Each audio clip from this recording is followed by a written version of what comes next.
What's up, everybody? Hey, this is Phil from Walmart. Hey, I just wanted to touch on that video that I put on first.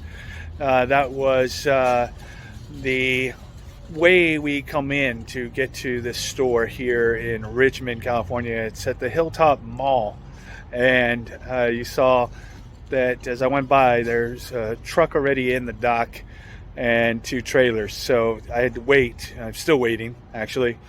And then CRST, which is one of our dedicated carriers, he was here before me with a remix load. So he's in the dock now. And then as soon as he gets his 7 pallets off, then I can back into my, to get my 8 pallets off. But I just kind of wanted to give you an idea of what it looks like here. So you can see that side, that first dock there with the yellow pole is tight, but it's not that bad.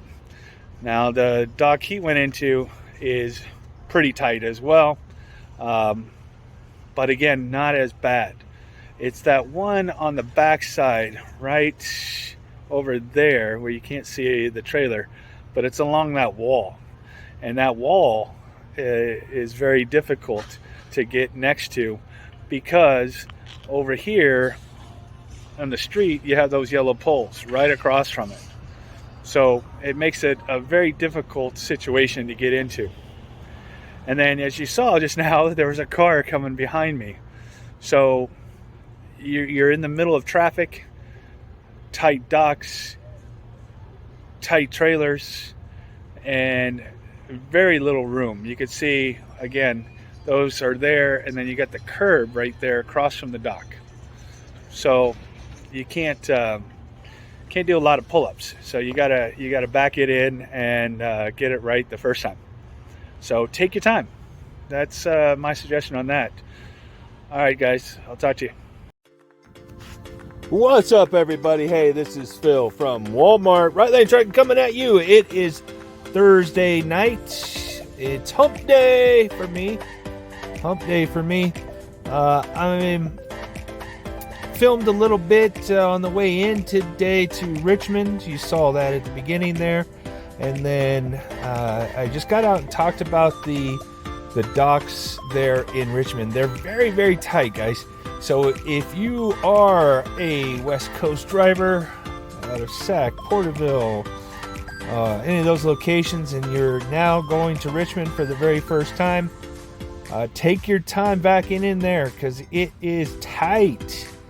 Watch out for those yellow poles I pointed out, and if you are unfortunate to get that wall location, dock for your backing, I've only had to back into that location once, or that dock once, and I got out several times. So now I'm on my way to San Leandro. It's a store there. I've been there many, many times. Had a very good conversation with one of the managers there. He's, I guess, doing HR now there for them.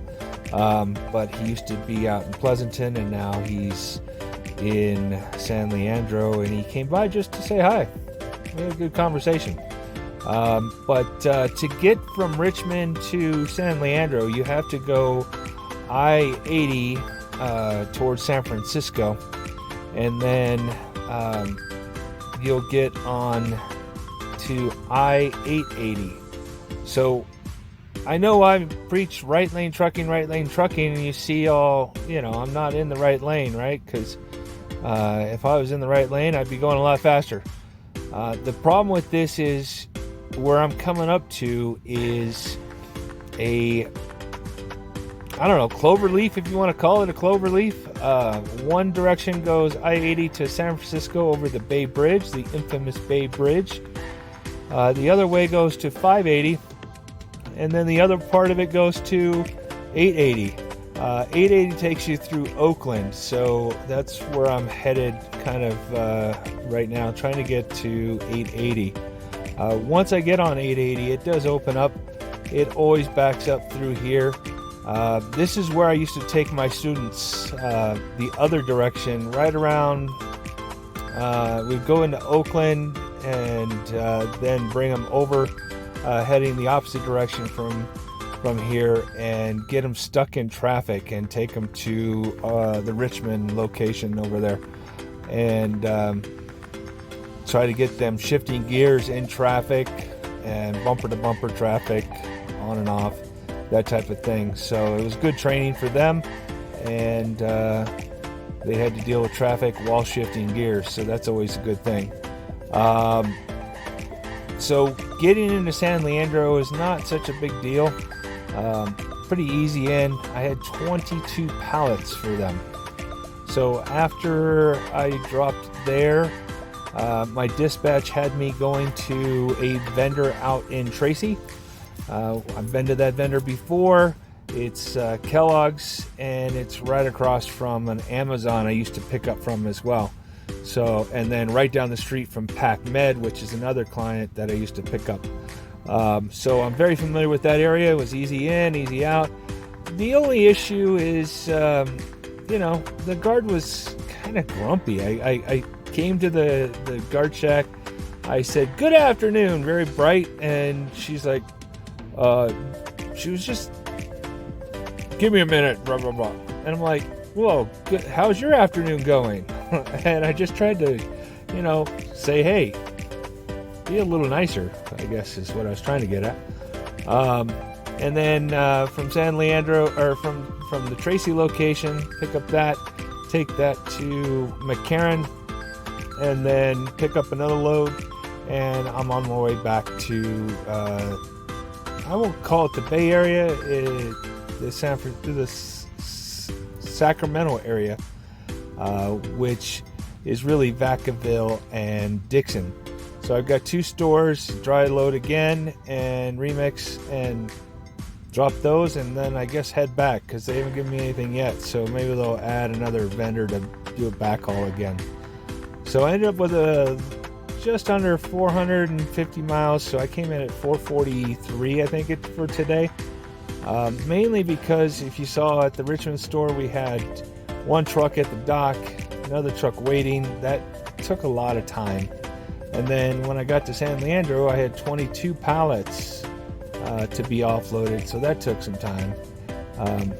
Getting in and out of Kellogg's was pretty easy. It was a drop hook, and it was ready. All I had to do was drop, hook, and get my paperwork and get out of there, so it didn't take very long. When I got to McCarran, same thing, drop, hook. I did have to search for the trailer a little bit because it wasn't in its normal location, and it was actually parked where inbound loads usually are stored, but they were pretty packed up, so they had a lot of loads. So I'm just curious why I got the load I got. Not complaining, but could have gotten a better load. One thing I want to talk about real quick is following distance. If you notice, even when I was in traffic, I maintain following distance from the vehicle in front of me. That gives me enough time to slow and stop and cars are going to come in. There's a car going in. It happens, and you just got to back off and let them in and continue on and be safe. Driving in the Bay Area is not the funnest, believe me. It's kind of like driving LA. So I know a lot of drivers don't like driving downtown LA. I don't particularly like driving in the Bay Area during traffic hours, but we've got a lot of stores down there, and well, we got to deliver to them. So that's the bottom line, as you would say. But it helps, knowing the areas a little bit as well. So get comfortable with the areas that you're going to, because like I felt very comfortable driving in this because I've been in this so many times with myself driving, as well as with my students driving, because like I said, we'd always take them to the Oakland airport, show them around the Oakland airport, then take them to the Oakland hub, then take them over to the Richmond hub, and get them stuck in traffic. So I'm pretty familiar with the highways going around this way, and like I said, I've been to these stores before, so it's just once, at least for me, the way I work it, once I've been to a store once and I figured it out, I try to perfect it the next time. So the other thing I want you to think about is when you're making your turns. So you'll see, if you're paying attention to the video, you'll see that I make turns and I end in the lane I'm supposed to end in. I don't try to swing wide unless I have to. Now, there's some times you have to do button hooks and swing a little wider. And if you're not familiar with what a button hook is, you get down on the curb, and then just before you're to the corner, you want to swing out and to your left. And what that's going to do is it's going to keep your trailer along the curb, at least the back end, but you're going to get distance away from the curb. So when you make your turn, you can go around the curb, but you're keeping any vehicles from going around you while making the turn and trying to get on the inside of you. So I get into button hooks more if you guys are interested in button hooks, and but that was something we taught at my previous, trying to keep that inside track clear of any vehicles when you're making your right turns. Hey, I'm up here at the Donner Summit. I'm going to get some rest so I can get going in the morning. Everyone stay safe, and I'll talk to you tomorrow. Enjoy.